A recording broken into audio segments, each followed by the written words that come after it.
Twongeye gushima Imana iduhaye umwanya kugira ngo dukomeze tuganire ku ijambo ry'Imana. Kuri uyu munsi rero tugeze mu gitabo cy'Abalewi ibice 25 ndetse no muri Zaburi ya 25 na 26, tugasoma no mu gitabo cy'Ibyakozwe n'Intumwa ibice 22.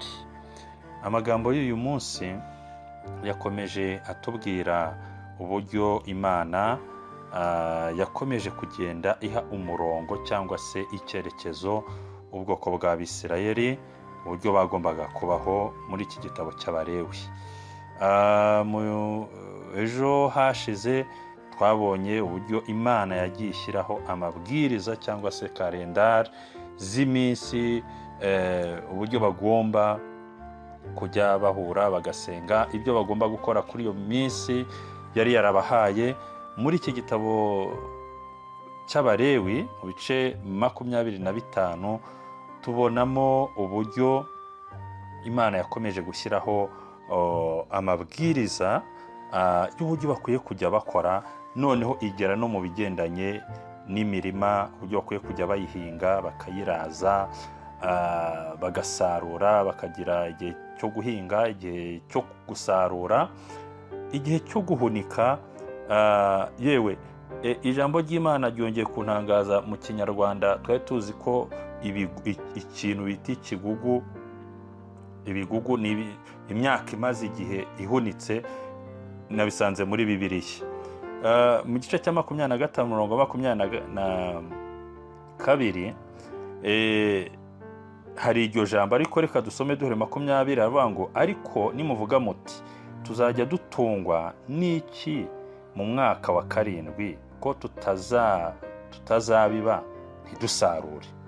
Uyu wari umwaka Imana yababwiye ko ari umwaka bazajya bagira yubile yo gushimira Imana ibyo yabakoreye, bakanezerwa bakishima. Rero Abisirayeli bakumva bagira ikibazo uwo mwaka batakozemo bizagenda gute. Imana irababwira ngo nuko mu mwaka wa 6 nzajya mboherereza umugisha ntanga, ubutaka bubereremo uburumbuke, bubatunge imyaka 6, kandi ku mwaka wa 8 muzajye mubiba mujye ibigugu, mutarageza ku wa 9 ngo musarure, muzajya mujya ibigugu. Imana yacu ishimwe cyane. Ngaho nguko aho ijambo ibigugu byaturutse. Twari tuzi ko biba mu ijambo ry'Ikinyarwanda gusa, ariko ni uburyo bwo kwiteganyiriza ibizagutunga mu gihe runaka. Rero gusevinga cyangwa guteganya iby'ejo hazaza ntabwo ari ibije ubu ngubu. N'ijambo ry'Imana ridutegeka ko tugomba kwibikira, guteganya ibizadutunga, haba mu buryo bw'umwuka no mu buryo bw'umubiri. Imana ishimwe cyane. Muri Zaburi ya 25 twabonye n'iya 26 higanjemo ibigendanye n'amagambo Dawidi yavuze yerekeza ku butabazi buva ku Mana, bitewe n'ibyo Dawidi yari yaranyuzemo cyangwa urugamba yarwanaga. Yabonye ko nta handi ubutabazi bwava usibye ku Mana, akomeza ayisenga ayitabaza. Ubona muri Zaburi ya 25 bimeze nk'isengesho ariko ryuzuye umubabaro n'agahinda n'amaganya. Aravuga ngo Uwiteka ni wowe ncururira umutima, Mana yanjye ni wowe niringiye, niyo gukorwa n'isoni, abanzi banjye be kunyishima hejuru. Imana ishimwe cyane. Ijambo rikavuga ngo siko bizaba. Murongo wa 3, mu bagutegereza ntawe uzakorwa n'isoni, abava mu isezerano nta mpamvu nibo bazakorwa n'isoni. Imana ishimwe cyane. Aya ni amagambo yavuzwe na Dawidi. N'ayandi ukomeje gusoma ubona yarerekezaga yumva yuko ubutabazi bwe nta handi bukwiye kuva usibye ku Mana. Byatumye nibaza uburyo Dawidi yahigwaga, uburyo Dawidi abantu bamurwanyaga. Ubundi ni iki Dawidi yari yarakoreye abantu gituma abantu bamurwanya bakamuhiga? Ariko naje gusanga mu by'ukuri niyo dukiranukiye Imana, niyo dukoze ibyo ibiri ku murongo. Abantu ntago bajya banyurwa n'uko umuntu akora ibintu bizima. Hari igihe ukora ibizima abantu bakabiguhora, abantu bakabikwangira, kandi Imana ikabyemera. Ibyo rero byahoraga bituma Dawidi yumva afite umutima n'intimba byo kuvuga ngo Mana kubera iki, ariko yumvaga ibyo byamuteraga ishyaka ryo kuvuga ngo Mana nizeye ko ari we mutabazi wanjye, Imana yacu ishimwe cyane. Ijambo nyamukuru ry'uyu munsi turarisanga mu gitabo cy'ibyakozwe n'intumwa ibice 22 umurongo wa 14. Havuze ngo, aravuga ati, Imana y'abasogokuruza yagutoranirije kera kumenya ibyo ishaka no kubona wa mukiranutsi no kumva ijwi riva mu kanwa ke. Imana ishimwe cyane.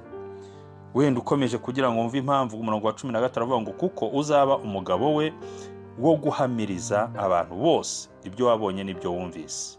None ikigutinza ni iki? Haguruka ubatizwe wiyuhagire ibyaha byawe, wambaje izina rye. Imana ishimwe cyane. Aya ni amagambo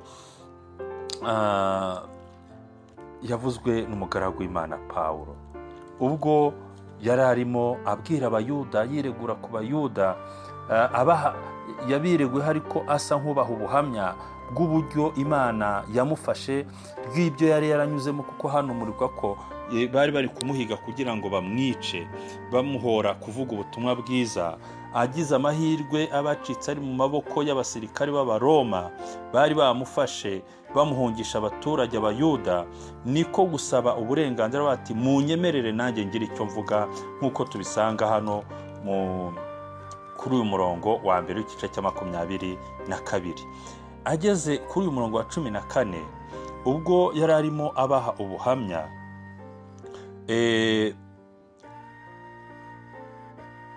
yumva aya magambo umwami Imana yamubwiraga, cyangwa se yasaga nk'usubira mu byo yabonye.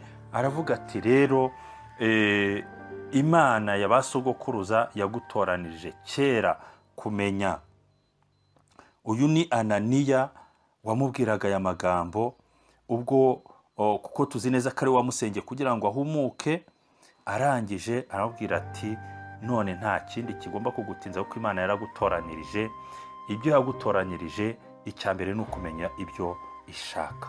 Icya kabiri ni ukubona wa mukiranutsi, kubona Yesu, kwakira Yesu. Haleluya, ukakira Yesu.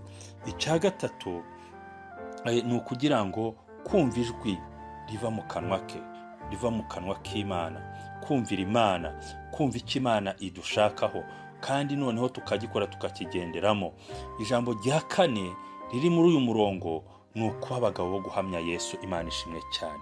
Iyo tumaze kumenya ibyo Imana ishaka, tukamara kwakira Yesu Kristo akaba umutabazi wacu mu bugingo bwacu, tukagenda twumvira icyo adutegeka n'ijwi rye, igisigaye ni ukuhamya ibyo Imana ishaka. Imana ishimwe cyane.